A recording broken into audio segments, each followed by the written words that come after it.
Hi sir, this is John Roy Yakapin Binayaw and I'm going to present my final portfolio in monetary economics.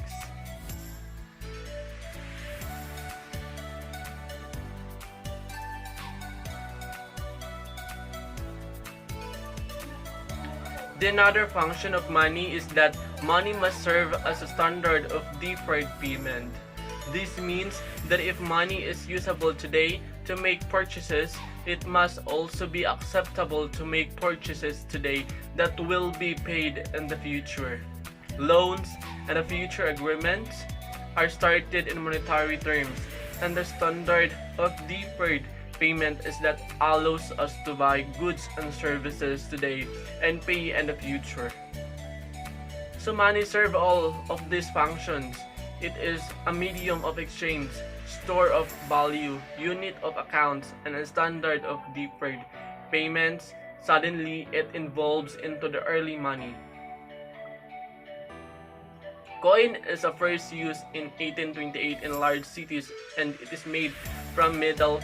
Some coins had holes in the center so that they can easily carry with a string. Paper was first invented in China. At the first, banknote was really just a promise that the bank would give the bearers of a certain amount of coin. Eventually, it began to use as a medium.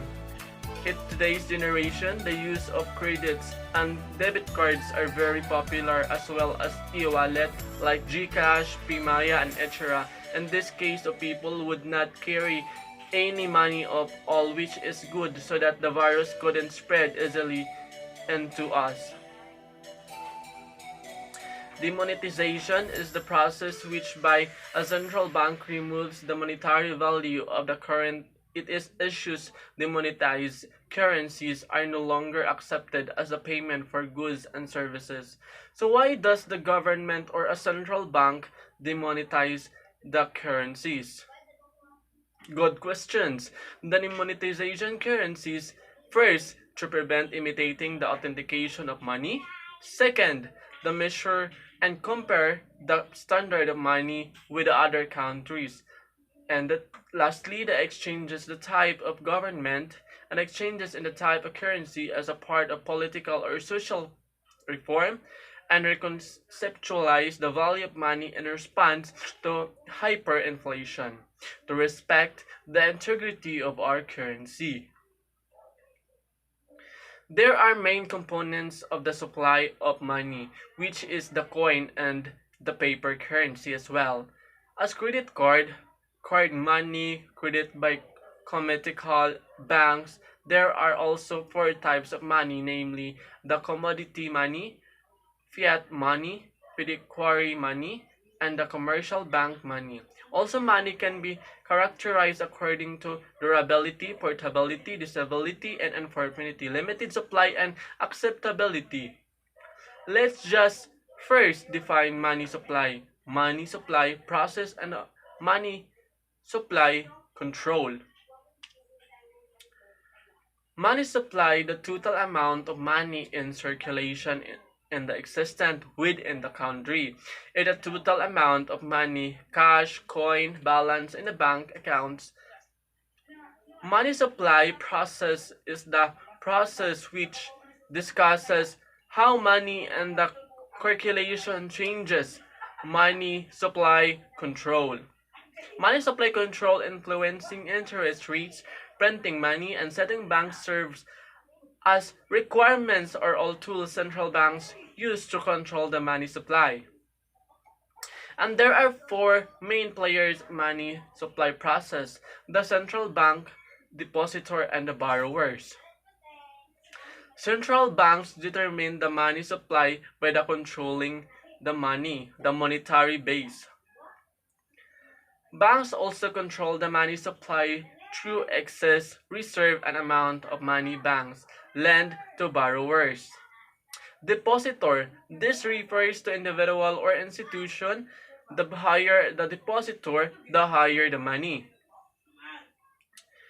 It would be that's why depositor plays a major role in the money process. And this one, the borrowers, the borrowers are the greater the money. Supply could be the number of the borrowers greatly affect the money supply.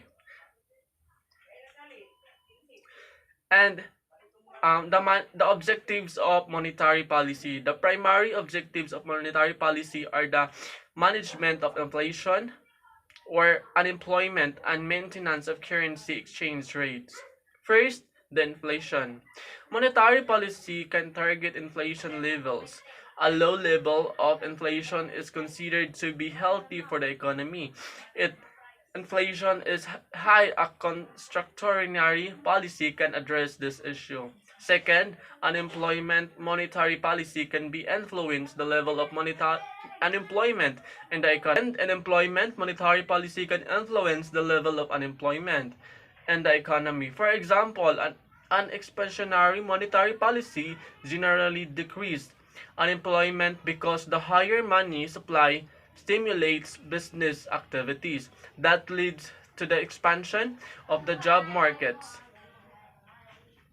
And the third, currency exchange rates. Using the fiscal and authority of a central bank can regulate the exchange rate between the domestic and foreign currencies. For example, the central bank may increase the money supply by using more currencies. In most cases, the domestic currencies become cheaper relative for its foreign counterparts.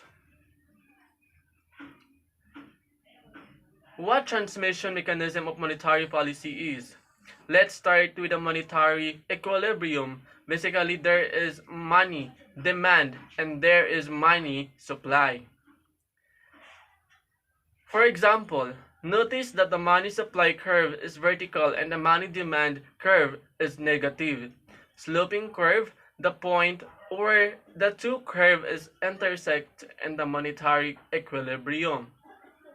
Now let's move on the monetary transmission mechanism is that connection between changes in the demand of supply and the effect on aggregate demand. There are three strategies to the monetary transmission mechanism.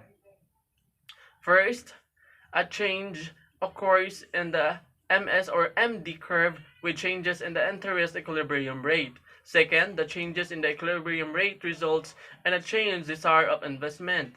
Third, the change in the aggregate and expenditure causes shift in the AD curve. And that would be all. Thank you.